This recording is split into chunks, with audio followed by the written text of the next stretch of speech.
বরাবর মাকে দেখেছি মাছের মুড়ো বা পেটি কখনো পাতে নেবে না, সবসময় লেজার মাছটুকু মায়ের জন্য তোলা থাকে। বড় হওয়ার পর একদিন জিজ্ঞেস করেছিলাম, আচ্ছা মা, তুমি সবসময় লেজার মাছটা খাও কেন? কখনো কখনো মুড়োও তো খেতে পারো। বাবা সেটা শুনে মুখ টিপে টিপে হেসে বলেছিল, তোর দিদা তো তোর মাকে শুধু লেজার মাছ খাইয়েছে, তাই তোর মা লেজা ছাড়া অন্য মাছের স্বাদ বোঝে না। আমি বলেছিলাম, লেজার মাছে তো প্রচুর কাঁটা, ভালো লাগে তোমার? মা হেসে বলেছিল, লেজার মাছে একটা আলাদা মিষ্টি স্বাদ থাকে, আমার খুব ভালো লাগে। পেটুক আমি টেস্টির কথা শুনে একদিন লেজা খেয়ে দেখেছিলাম, কাঁটার চারি চারি ছাড়া বিশেষ কোনো স্বাদ বুঝিনি।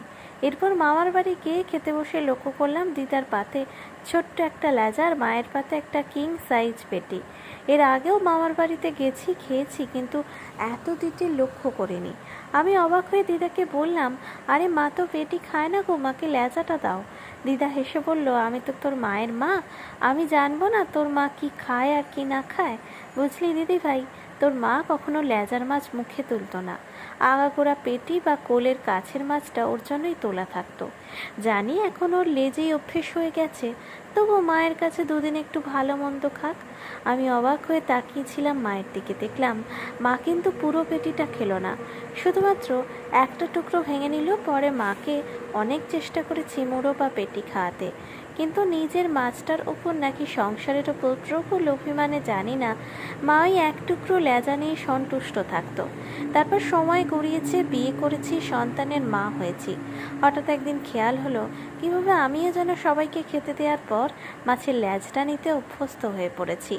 কতদিন হলো আমিও পাত সাজিয়ে খেতে বসি না, ভালো মন্দ রান্না হলে প্লেট ভর্তি করে নেয়, বরং ছোট্ট একটা বাটি করে নিয়ে চোখে দেখতেই অভ্যস্ত হয়ে গেছি। না জোর করে নয়, বাধ্য হয়েও নয়, সবাইকে দেওয়ার পর শেষে যেটুকু থাকে সেটুকু নেওয়াটাই কবে থেকে যেন নিয়ম হয়ে গেছে।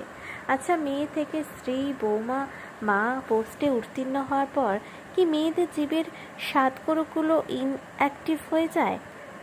যেটুকু আছে সেটুকুই চেঁচে পুছে নেওয়ার অভ্যেস কি সংসার তৈরি করে দেয়, নাকি আমরা নিজেরাই অভ্যাস করে নিই? কে জানে। কলমে পার্বতী মতো কণ্ঠে